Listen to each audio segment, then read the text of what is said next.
मुंबई जैसे हलचल भरे शहर में विनोद नाम का लड़का ऑटो चलाया करता था। विनोद जो कि भोला और मेहनती किस्म का इंसान था। विनोद की फैमिली एक छोटे से गांव में रहा करती थी। विनोद किताबें पढ़ने का शौकीन था और हमेशा खाली समय में अपनी मनपसंद कहानियां पढ़ा करता था। वहीं विनोद का दोस्त राजू घमंडी और लालची किस्म का इंसान था। वो भी मुंबई शहर में ऑटो चलाया करता था। एक दिन, अरे विनोद, क्या कर रहा है भाई? देख, आज तो मेरी निकल पड़ी। कुछ नहीं यार, सुबह से सवारी नहीं मिली, बैठे बैठे किताबें पढ़ रहा हूँ। तू और तेरा ये किताब, मुझे देख, मुझे तो ज्यादा मेहनत नहीं करनी पड़ती और मैं हर दिन अच्छा खासा पैसा कमा लेता हूँ। आज तो मैं पार्टी करूंगा। और हाँ, तू भी आ जाना जल्दी, खूब मजे करेंगे। राजू हमेशा विनोद को पैसों को लेकर ताना दिया करता था। विनोद चुपचाप इस तरह की बातें सुनता और भूल जाता। एक दिन विनोद, हाँ ठीक है, मैं आ जाऊँगा। क्या हुआ विनोद, आज तू बड़ा खुश नजर आ रहा है। हाँ भाई राजू, हमें कितने दिन हो गए हैं, गांव नहीं गए हैं। क्यों ना हम दोनों गांव घूम के आए। सही कह रहे हो विनोद। और दोनों गांव के लिए निकल पड़ते। मुंबई शहर से निकलते नहीं कि उन्हें रास्ते में एक किताब पढ़ा मिलता है। अरे विनोद, ये देख कितना भारी किताब है और कितनी धूल कल लगी है। वैसे तो मेरे कोई काम का नहीं है, ले तू रख ले। विनोद किताब को अपने पास रख लेता है और दोनों गांव के लिए निकल पड़ते हैं।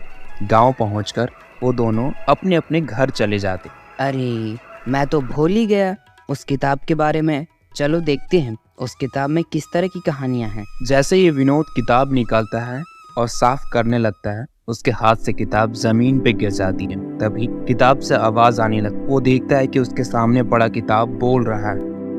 कौन हो तुम? सामने आओ, देखो मैं तुमसे डरता नहीं।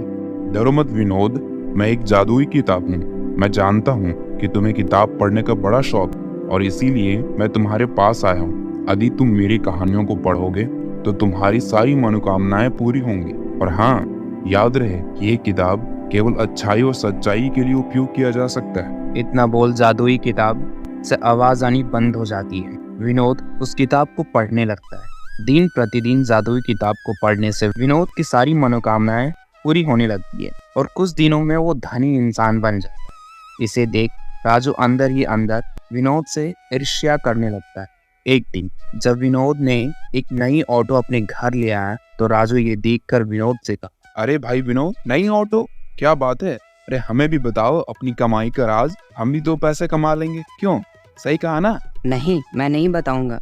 अरे बता भी दे, आखिर मैं भी तो तुम्हारा दोस्त हूँ।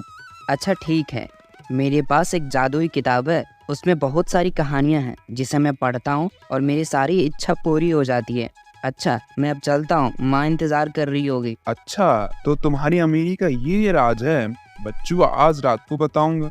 उस रात राजू विनोद के घर में चुपके से घुस जाता और किताब चोरी करने लगता। तभी जादुई किताब को छूते ही वो दूर जाके, मेरी कमर टूट गई। ये आवाज सुनकर विनोद जग जाता है और देखता है कि राजू कोने में गिरा पड़ा है और विनोद सारी बात समझ जाता है। अच्छा तो तू है जादुई किताब चोरी करने आया है? रुक, अभी मैं गांव वालों को बुलाकर तुम्हारी पिटाई करवाता हूँ। मैं तुम्हें अपना दोस्त समझता था, गद्दार, तुम्हारी खैर नहीं। नहीं विनोद, मुझे माफ कर दे। वैसे तो मेरी कमर टूट गई है, मुझे सबक मिल चुका है, मुझे माफ कर दे। मैं यहाँ से दूर चला जाऊंगा। जैसे तैसे राजू अपने घर चला जाता है। दूसरे दिन वो गांव छोड़कर दूसरे गांव की ओर चल पड़ता है। आखिरकार राजू समझ चुका था कि गद्दारी उल्टा भारी पड़ती है।